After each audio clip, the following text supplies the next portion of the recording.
Samantha Eardley, the marketing director at Collins Dictionary. I would like to say it gives me oodles of delight to welcome you to the program, Samantha. The English language is so wonderful. Tell us how long it takes to make these decisions and who decides on the word of the year. Thank you. Well, we start talking about it in the summer usually. So this year in July, we started pulling some statistics from the Collins corpus, which is our language database, to assess what words were going to be the front runners, if you like, for this year's top 10 and indeed the winner. And then we refine that list usually during July and November, which is when we tend to announce.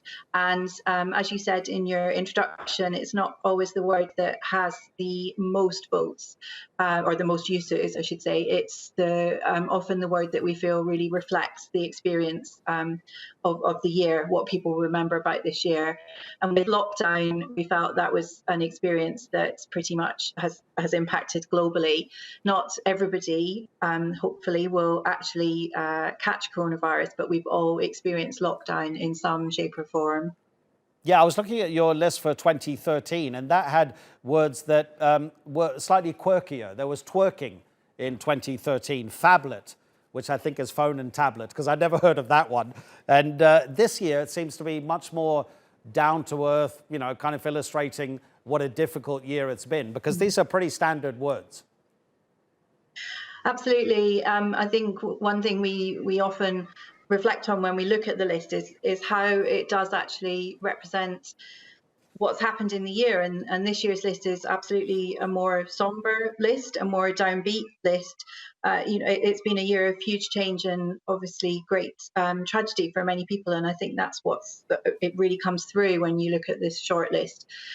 We always have words that are tech related and often sort of from social media, and those lists do find their place. Those words do find their place on the list this year as well. But certainly, the overall tone of the list is much more serious in 2020. And clearly, the words don't have to actually be in English, because this year you've got the word mukbang, which made the shortlist for 2020. Until a few weeks ago, I didn't know what mukbang was. It's about binge eating, which is particularly popular in East Asia, it seems. So how did you guys come across this word?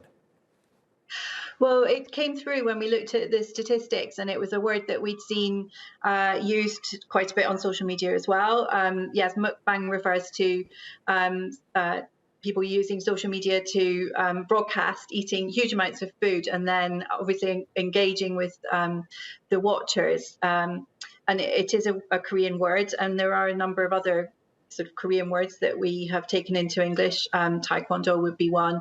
And this happens with words from many different languages. But this year, that one came to our attention and I think found its place as a slightly more light-hearted word on the list.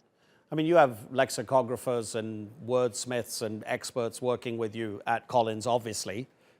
Yeah. How much do your experts think that it's youth that drives the change in the English language? And I'll give you some examples. I have a 16-year-old girl and a 14-year-old girl, almost forgot their ages. They say stuff to me like, "Ooh, that's very salty, Dad." And I'm like, okay, I don't know what that means. They say they want to ship one of their friends with a good-looking guy, which means they want them to get together. Then they use the word sick in a way that I simply don't understand. Sick is meant to be, obviously, it's meant to be something amazing. How much is the youth responsible for changing the way English is used?